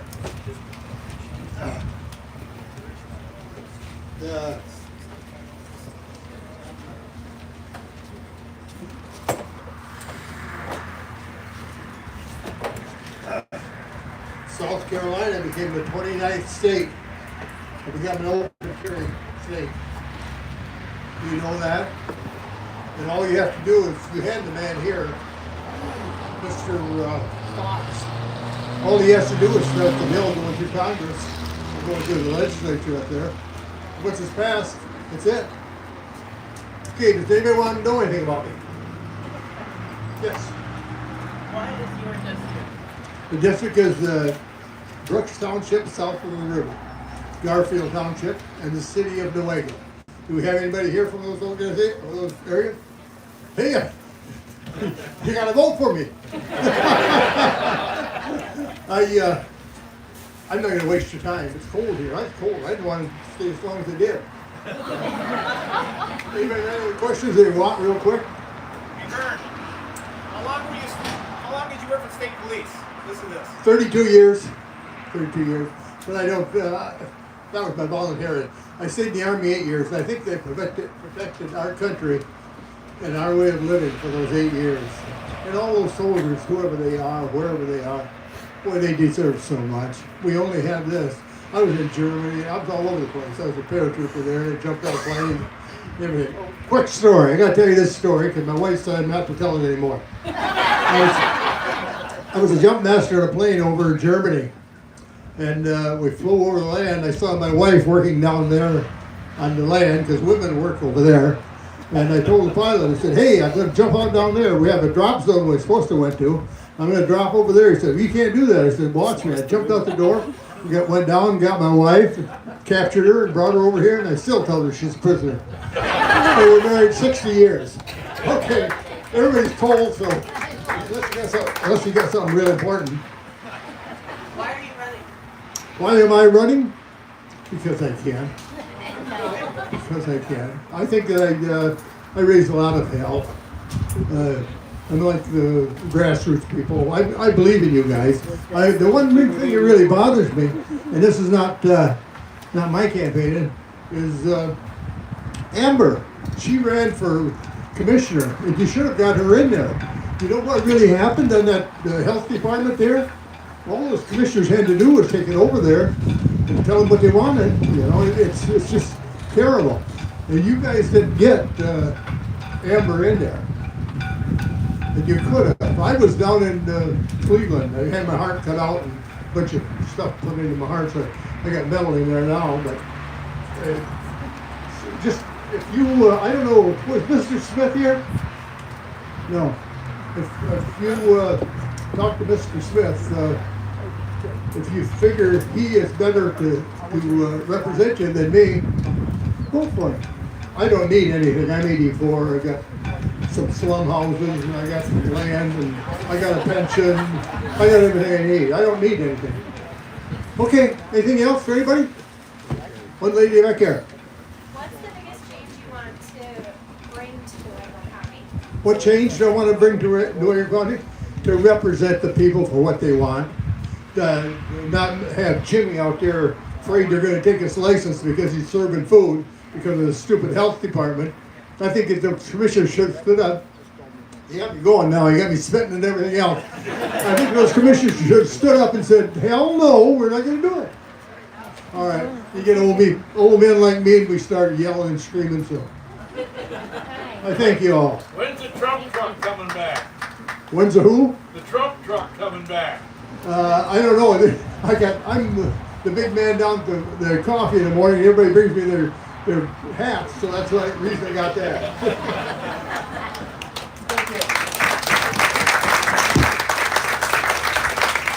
Thank you, Laverne. Wow. And yes, I'm a man named Laverne.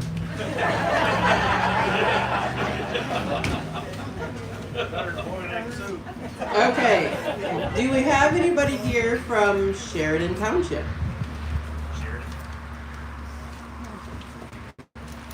Okay, well, you guys get to hear from Jason Cummins, who is running for Sheridan trustee. I was hoping we had some Sheridan people here. Come on up.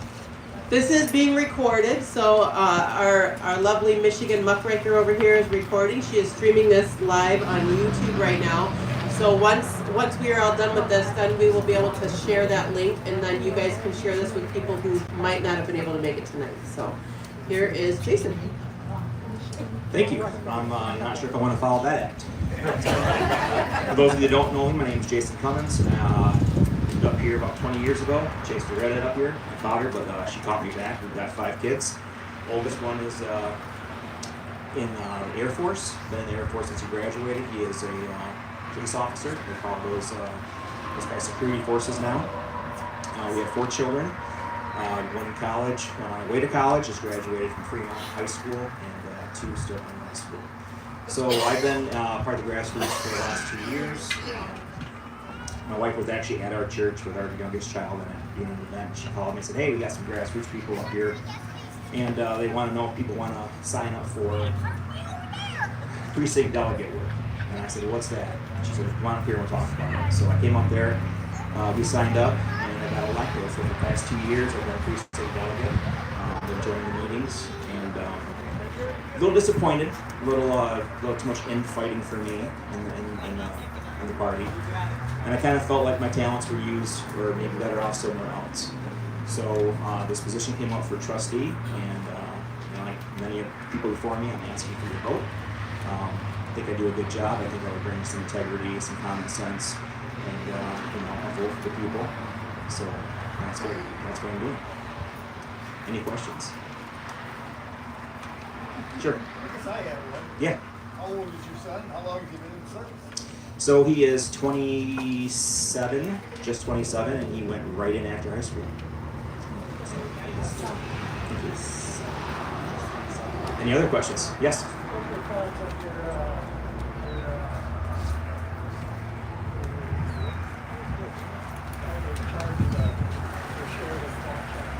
See, I don't know a lot about these guys yet. I'm hoping to get on the board and work with them and find a little more out. I haven't heard anything that was kind of controversial or exceptional, but I would like to be a part of it. I'd like to get on there, represent the people. Any other questions? No? I got a question. You're running as a Republican. How do you feel about the matters that mean most to us Republicans? First Amendment, Second Amendment, Fourth Amendment, So border security, all of those things. Yeah, so my wife and I, our family is very conservative. We raise our children that way. Our children being part of the church ever since they were real little. I'm a strong supporter of the Second Amendment, a strong supporter of personal freedoms. Like many of you sitting here, not very happy with mandates that came down not that long ago. Never wore the mask if I couldn't help it. Didn't take the jab, wouldn't take the jab. None of my family has.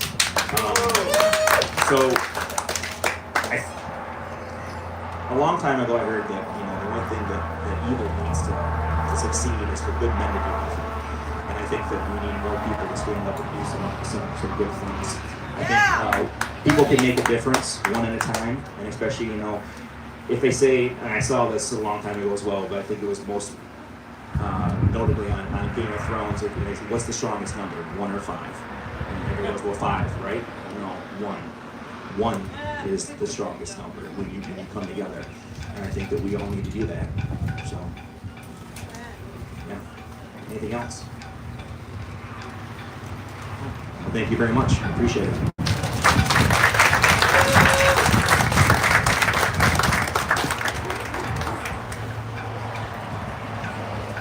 All right, next up we've got Big Prairie Clerk, Shayna Sarnes. She's running for the clerk there. Is she here tonight?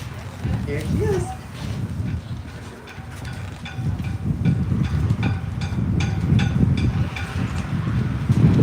Hi, I'm Shayna Sarnes. I'm 30 years old and 0 experience.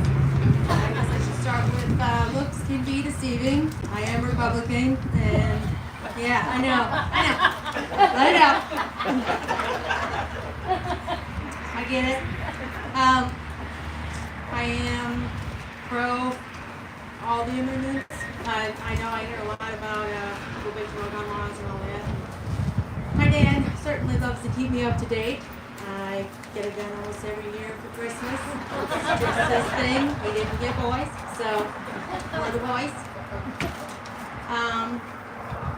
I am pretty well informed on WEF, the global agenda, all that nonsense that better not happen. But mainly I'd like to just serve some sort of a purpose.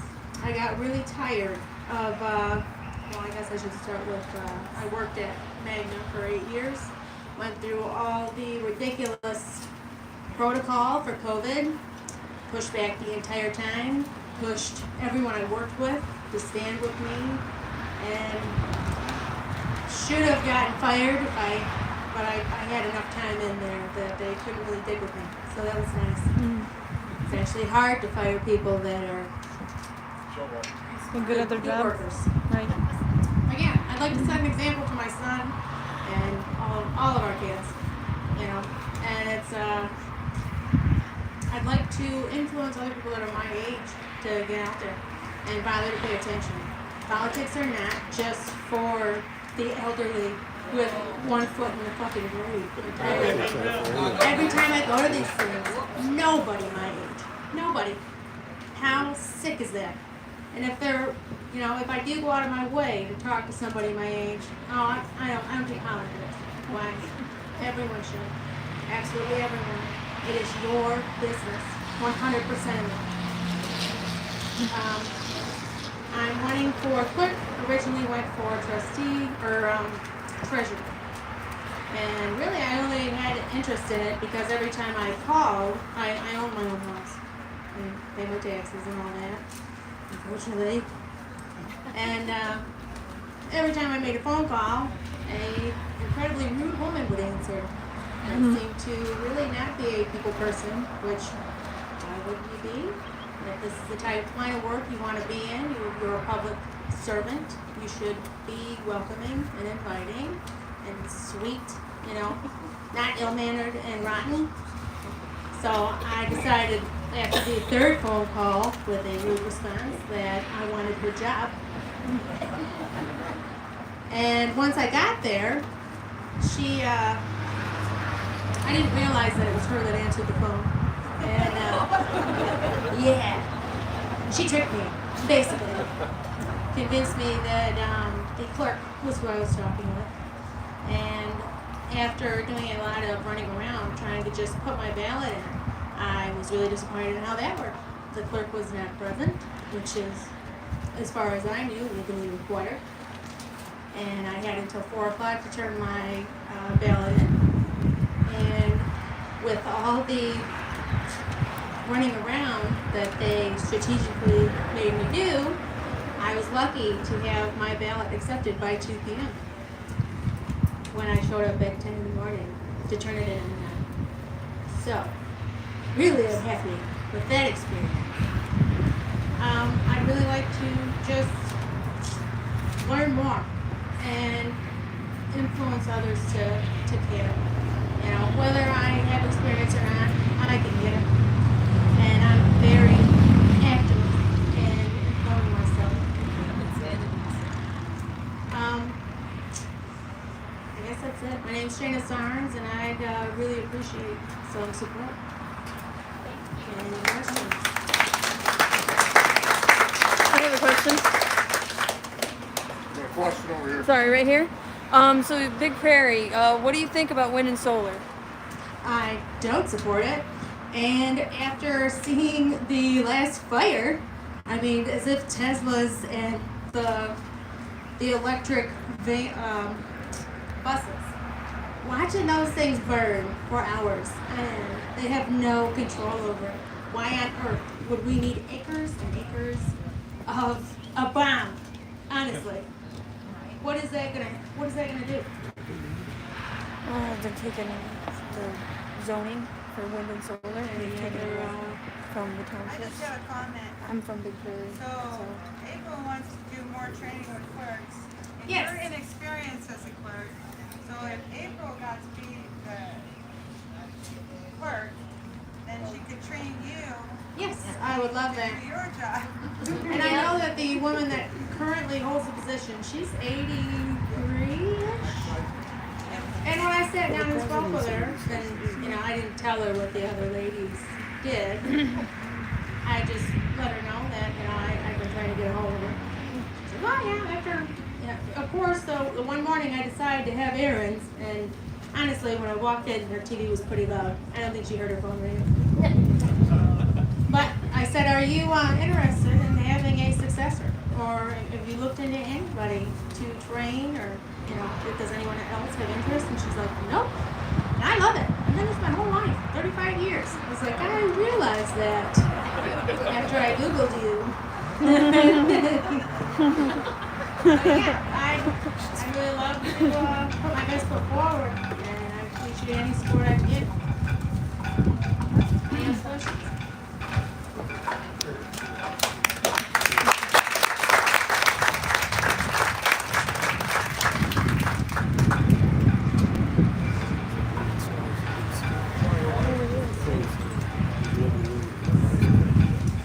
All right, we've got 2 candidates left, guys. We're almost to the end, and then we can go get some Jimmy's food. That's what I'm looking for. So our next candidate is Bridgeton Supervisor Tim Pretty.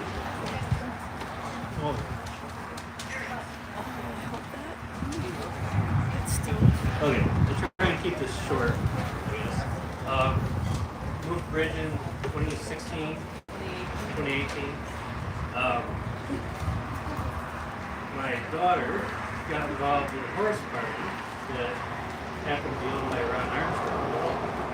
So we started paying attention to what was going on in the state of Michigan.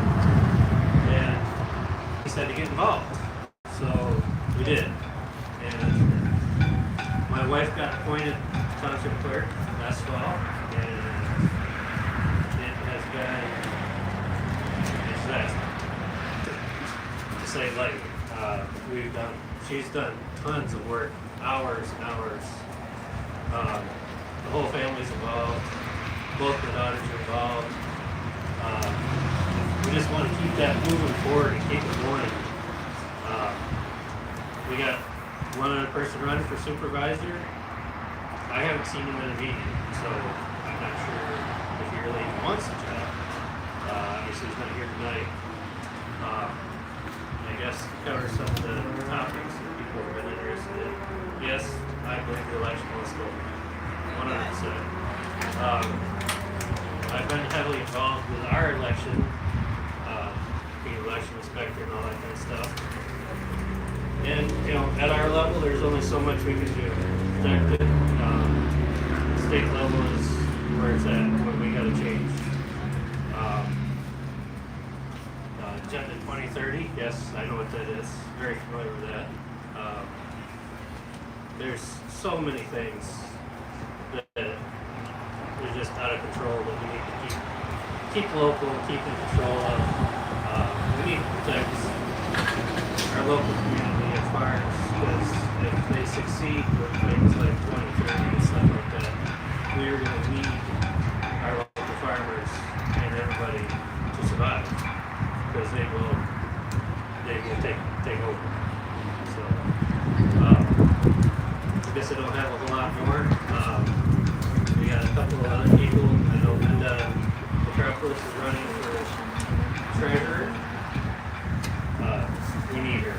I know the current treasurer's a nice lady, super nice lady. She doesn't know what she's doing.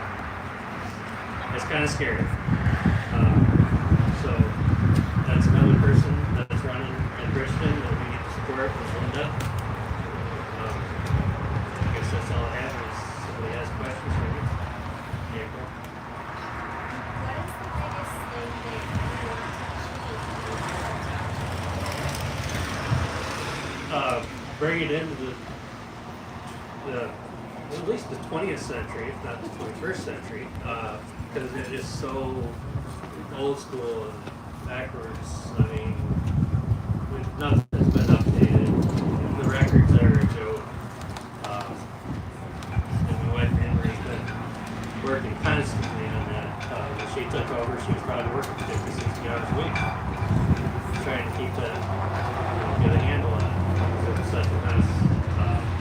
Our budget was non-existent. And we made great strides with that. We made great strides with the cemetery. That was terrible.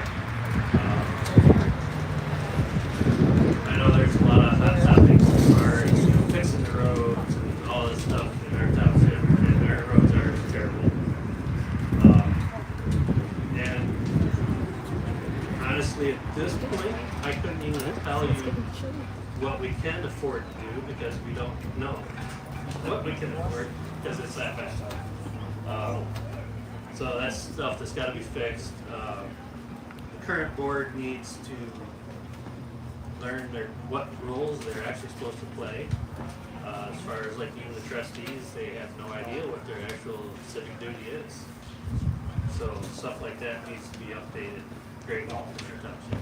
And I've come from a background of, I've shot traditional muzzleloader my whole life, and I've been a member of the largest muzzleloading gun club in the United States outside the National Club, and I've been heavily involved with the board in that whole life. Probably not positive, but I worked in the city of Grand Rapids, and yes, I was a union steward for a while, because it had to be. I mean, there was a need there, it had to happen, so I learned a lot about Robert's rules and how meetings are supposed to operate and how the government is supposed to operate. So, outside of that, if anybody's got any questions, that's all I have.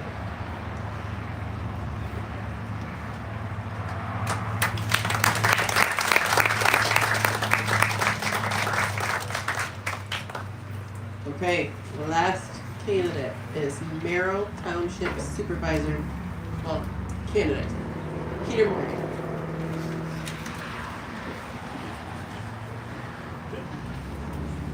Hi everybody, how are you? Thank you for inviting me to come up and speak a little bit.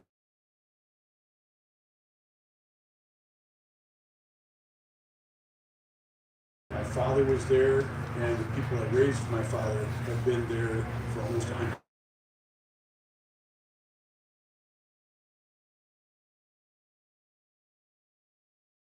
And the thing that is most precious to us there is our community.